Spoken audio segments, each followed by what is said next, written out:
तो आज मैं आपको एक अनोखी रहस्यमय कहानी सुनाऊंगा। अगर आप चैनल पर नए हैं तो अभी सब्सक्राइब कर ले तथा कहानी पूरा देखे। अंत में एक अनोखा रहस्य छुपा है। धन्यवाद। तो सुनिए, ये कहानी सृष्टि के उस भाग की है जहाँ स्मृति और विस्मृति, याद और भूल का चक्र चलता था। ये वह स्थान था जहाँ सभी जीव अपने पिछले जन्मों की स्मृतियां जमा करते थे। एक ओर स्मृति का सागर था जो ज्ञान और अहंकार से भरा था। दूसरी ओर विस्मृति का जंगल था जो घने और भयानक भ्रमों से भरा था। इस जंगल में एक युवा और अत्यंत ज्ञानी ऋषि रहता था जिसका नाम अमनस्क था।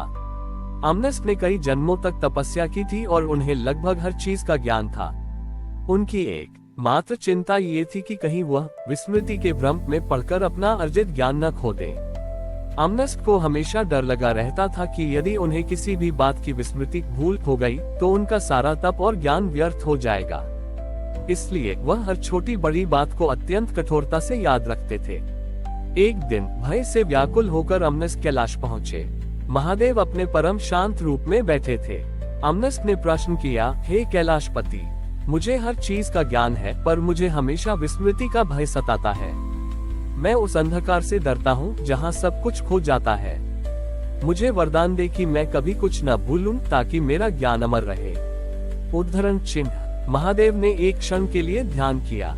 फिर उन्होंने अपने हाथ में एक छोटा सा काला कोयला उठाया और उसे अमनस्क की हथेली पर रख दिया।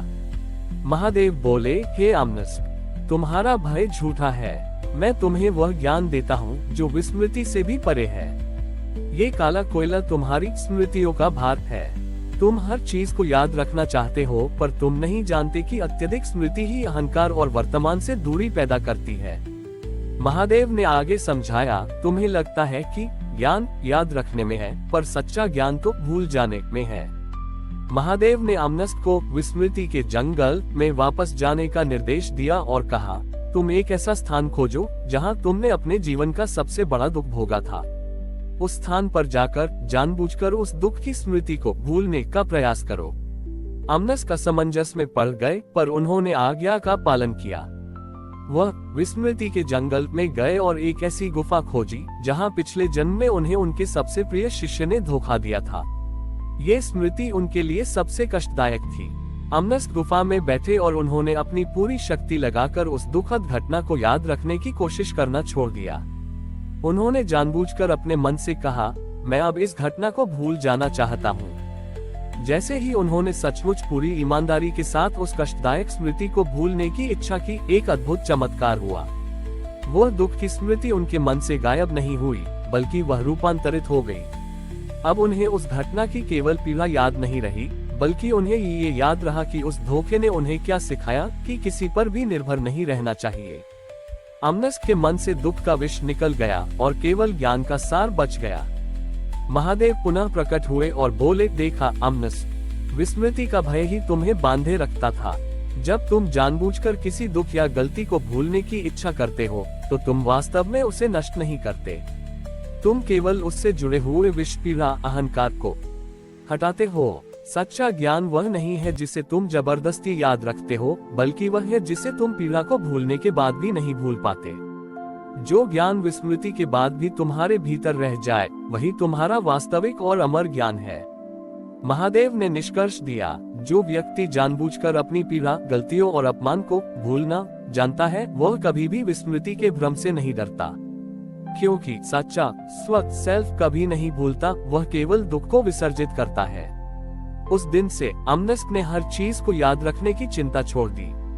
वह हर गलती और दुख को तुरंत भूलने का प्रयास करते जिससे केवल सीखने का शुद्ध सार उनके साथ रह जाता और उनका ज्ञान अमर हो गया। महादेव हमें सिखाते हैं कि स्मृति का भार ही दुख का कारण है।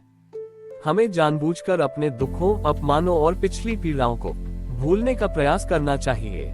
जो ज्ञान विस्मृति के बाद भी बचा रहता है वही शाश्वत और मुक्त करने वाला ज्ञान है। महादेव के ज्ञान से अमनस्क ने पीड़ाओं और गलतियों को जानबूझकर भूलने का अभ्यास शुरू कर दिया था। वह हर अनुभव से केवल शुद्ध सार अर्थात उस अनुभव से मिली शिक्षा को ही अपने साथ रखता था। उनका जीवन अब शांतिपूर्ण था, लेकिन ये ज्ञान जल्द ही एक नई और अप्रत्याशित चुनौती बन गया। अमनस्क अब इतने सार संग्रही हो गए थे कि उन्होंने जीवन की छोटी छोटी खुशियां और सरल सौंदर्य को भी गैर जरूरी स्मृति मानकर मन से बाहर करना शुरू कर दिया। उदाहरण के लिए तारांकन, यदि कोई बच्चा उन्हें देखकर हंसता तो वे उस हंसी की सरल स्मृति को भूल जाते, ये सोचकर कि यह ज्ञान का सार नहीं है। तारांकन, यदि कोई उन्हें प्रेम से भोजन कराता तो वे उस प्रेम के भाव को भूल जाते, ये सोचकर कि पोषण ही एकमात्र सार है। धीरे धीरे अमनस्क का जीवन अत्यंत ज्ञानपूर्ण हो गया, पर मानवीय भावनाओं से रहित। वे बुद्धिमान थे, पर उनके चेहरे पर कोई आनंद या करुणा नहीं दिखती थी। वे भूल गए थे कि जीवन का सार केवल सीखने में नहीं, बल्कि अनुभव करने में भी है। एक दिन वे एक गांव से गुजर रहे थे, जहां एक युवा लड़की अपने पिता की स्मृति में एक छोटा सा दीपक जला रही थी। लड़की रो रही थी, पर उसके चेहरे पर गहन प्रेम का भाव था। अमनस्क ने सोचा, इस दुख और प्रेम को याद रखना व्यर्थ है। मृत्यु अटल सत्य है, यही सार है। मुझे ये भावना भूल जानी चाहिए। जैसे ही उन्होंने उस प्रेम और दुख की स्मृति को भूलने की कोशिश की, उन्हें असहनीय पीड़ा हुई। उनका सीना जकड़ गया। महादेव तुरंत वहां प्रकट हुए। महादेव ने पूछा, हे अमनस्क, तुम फिर क्यों दुखी हो? तुमने विस्मृति का ज्ञान तो प्राप्त कर लिया था। अमनस्क ने कहा, हे प्रभु, मैं दुख को भूल सकता हूँ, मैं गलती को भूल सकता हूँ, पर जब मैंने इस शुद्ध प्रेम की स्मृति को भूलने की कोशिश की तो मेरा हृदय विदीर्ण हो गया। क्या प्रेम भी दुख की तरह भूलने लायक है? उद्धरण चिन्ह। महादेव मुस्कुराए और अपनी हथेली में जल लेकर अमनस्क पर छिड़का। महादेव ने समझाया, वत्स, मैंने तुम्हें दुख और अहंकार को भूलने का ज्ञान दिया था ताकि तुम शुद्ध सार को प्राप्त कर सको, परंतु तुम भूल गए कि प्रेम, करुणा और सरल आनंद ही जीवन का वास्तविक और एकमात्र शुद्ध सार है। तुमने स्मृति के बोझ को हटाना सीखा, पर तुम जीवन के आनंद को ही बोझ समझने लगे।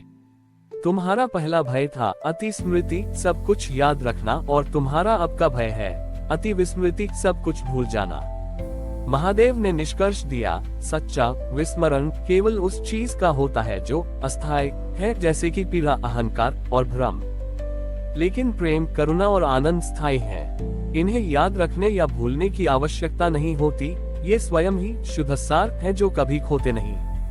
यदि तुम प्रेम को भूलने का प्रयास करोगे तो तुम स्वयं को ही भूल जाओगे। महादेव ने अमनस्क को आशीर्वाद दिया।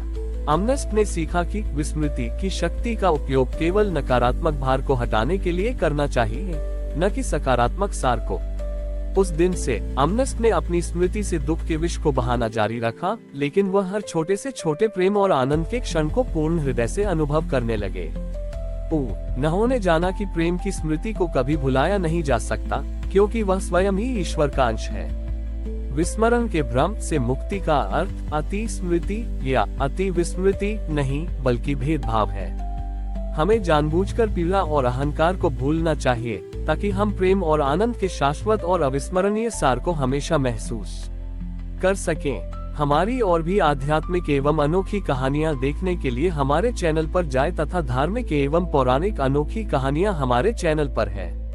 कृपया जाके देखें तथा हमारे चैनल को सब्सक्राइब करके रखें और वीडियो लाइक जरूर करें। धन्यवाद।